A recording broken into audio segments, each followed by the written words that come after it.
In this video, we discuss which is better, taking retirement withdrawals monthly or taking them annually. Coming up next on Holy Schmidt. Holy Schmidt! How often should you withdraw funds from your retirement accounts? Should you do it monthly, annually, or some other period of time? Well, that's what we're going to talk about now, because the decision on when to take your withdrawals can dramatically impact your quality of life, your taxes, and also the performance on your investments. First, understand the basics of withdrawing funds from your retirement account. Whether you have a 401k, an IRA, or a Roth, how you take the funds out will have a big impact on your life. Understand that there are two different types of withdrawals. There's something called an RMD, or required minimum distribution, and there are your periodic withdrawals that you take to supplement your life. They are distinct, and we're going to be talking about the periodic withdrawals in this video. Your periodic or your regular withdrawals you can tailor to your lifestyle. They're quite flexible in that regard. It's also worth pointing out that a Roth IRA doesn't have an RMD. The choice on when to take from a Roth IRA is typically the interplay between the Roth and your other retirement accounts and taxes. Let's talk about monthly withdrawals first. One of the biggest advantages of monthly withdrawals from your retirement accounts is that it's easier to budget. It feels a lot like a paycheck coming in every single month, a predictable amount, more or less. This monthly income provides a sense of financial stability, which is supremely important to those that are in retirement and living on a fixed income. The next advantage is that taking your withdrawals monthly smooths the volatility in the market by taking out smaller amounts instead of one big amount at a point in time, which may not be advantageous to you, i.e. the first half of 2022, for example. Taking those funds on a monthly basis allows you to ride out some of the volatility in the market. It's the opposite of dollar cost averaging, because you're taking the funds out in small bites instead of putting them in small bites. It works the same way. Monthly withdrawals means that you have a continuous flow of funds. This in turn means that you are less likely to take out a loan if you have an expense that is timed improperly or something along those lines. And I know it goes without saying, but having a very large amount of money available to you for the year, if you're not financially disciplined, means that there will be more year at the end of your year than money. And so it helps you help yourself in that regard. Next, taking funds monthly provides you with psychological comfort and peace of mind because it looks a lot like what you received when you were working. Also, taking your funds monthly allows you to adjust for inflation if things spiral out of control in any given year. You're not beholden to one specific number that you had at the beginning of the year that you now have to make work, even if costs are that much higher. But there are disadvantages.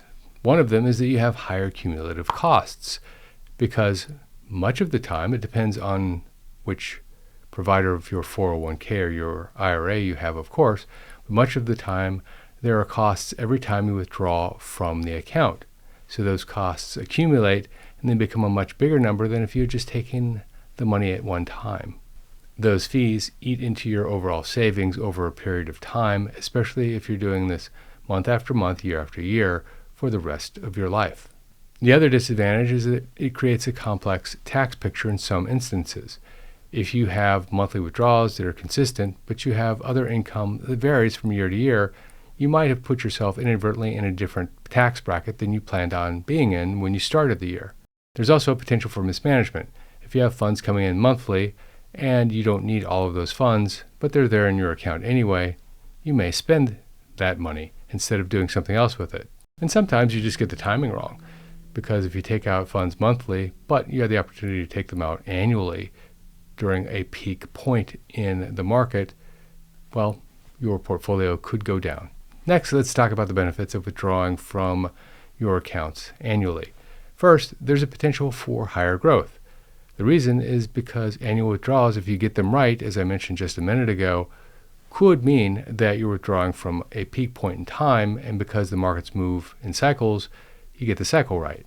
Your remaining investments have time to recover from the dip, just like we saw in the back half of 2022. And in that instance, people were pretty happy if they had taken out their funds in 21 and didn't touch them again until the end of 2022. The next point is simplified tax management. It is much easier to deal with gains, expenses, and the interplay between the two with one single withdrawal rather than a series of withdrawals over a period of time. A single withdrawal also reduces the frequency of tax-related paperwork. The next benefit is lower fees, because if you withdraw less frequently, you have less transactions. Less transactions means less transaction fees. By reducing the number of withdrawals, you can keep more of the money working for you. Next is the potential for lump sum planning. By taking out funds once a year, you can plan your yearly events differently. At the right time, for example, if you buy your airline tickets 6 months in advance rather than 6 weeks in advance or 6 days in advance, that tends to be less expensive. Buying your skis in March or April rather than November or December when they're at peak price is another example. You might be able to take advantage of bulk purchases, pay off debt in larger quantities, and take advantage of special investment opportunities that require a certain minimum amount of money. Next is less frequent decision making. By taking funds out once a year, you only need to make that decision one time rather than on a monthly basis. This will free up time and mental energy for other pursuits. Even though all of that sounds great, and it might sound like I'm actually suggesting an annual withdrawal versus a monthly withdrawal, there are some things to consider, some negatives really, when it comes to taking funds out annually.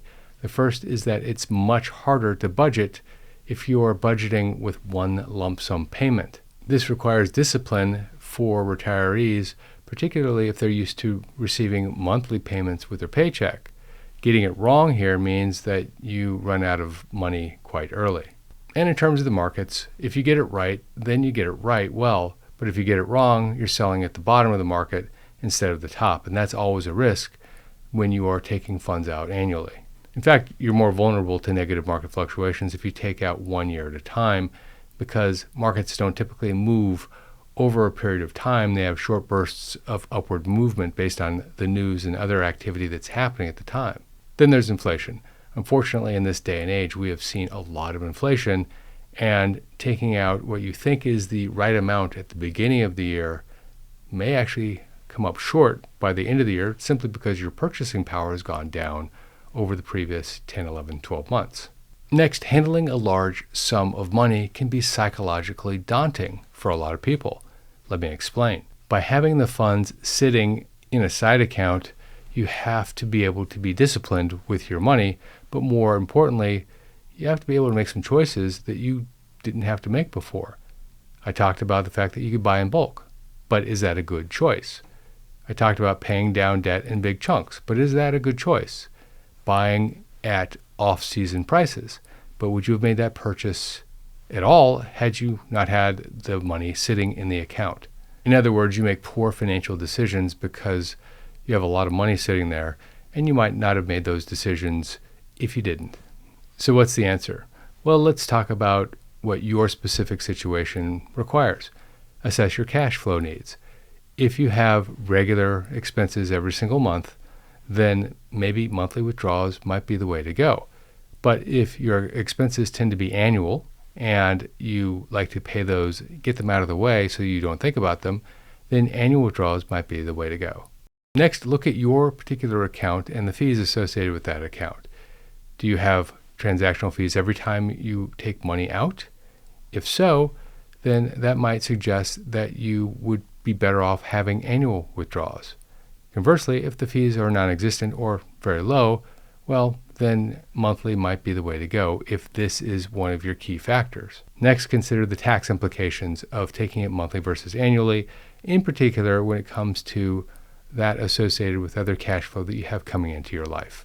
In this scenario, I'd recommend that you talk to a tax advisor because they can help you model out the best decision for your point in time. Next, what's your investment strategy? Regular withdrawals might suit a conservative investment strategy, whereas annual withdrawals might suit a more aggressive investment strategy.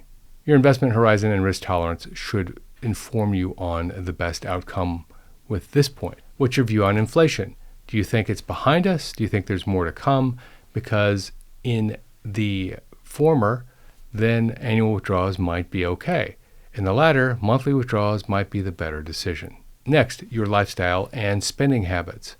If you feel like you can't actually control your spending, if you have a lot of money in front of you, well, the decision's pretty clear, unless you feel like this is something that you can change. But generally speaking, if you're worried about it, it's something to pay close attention to. Also, if your lifestyle dictates that you need to pay for big chunks of expense at points in time, well, then maybe an annual withdrawal option is better. Next, emergencies and flexibility. If you believe that you might have emergencies in the future and you can reasonably predict them, although by definition, an emergency is not predictable, but you'll have a better idea than most of what your particular situation is. If you believe that you might have emergencies in the future, well, the monthly option may be better. The monthly option provides more regular access to cash, which may be crucial in an emergency situation. Annual withdrawals might require additional planning for an emergency. One area that you should consider is a financial advisor, a fee-only fiduciary, not recommended by somebody who you've never met, but by someone you trust.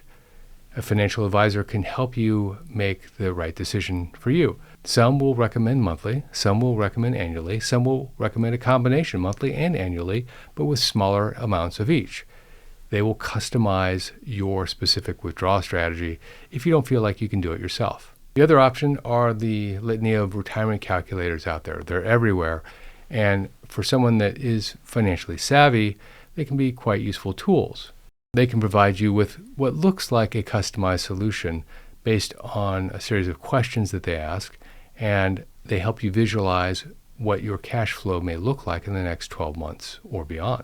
It is fair to say, though, that this decision is a big one, and it's one that you should give a lot of deep thought to, because making that decision is based on several different variables, not just one or two. The best choice depends on things like your individual financial situation, your financial needs, your investment horizon, your investment goals, and maybe legacy. If you're a do-it-yourselfer, these financial tools can be very valuable. If you're not, well, then the financial planner will help you help yourself. If you like this video, check out that video on how to pay zero taxes on Social Security. This is Jeff Schmidt. Thanks for watching.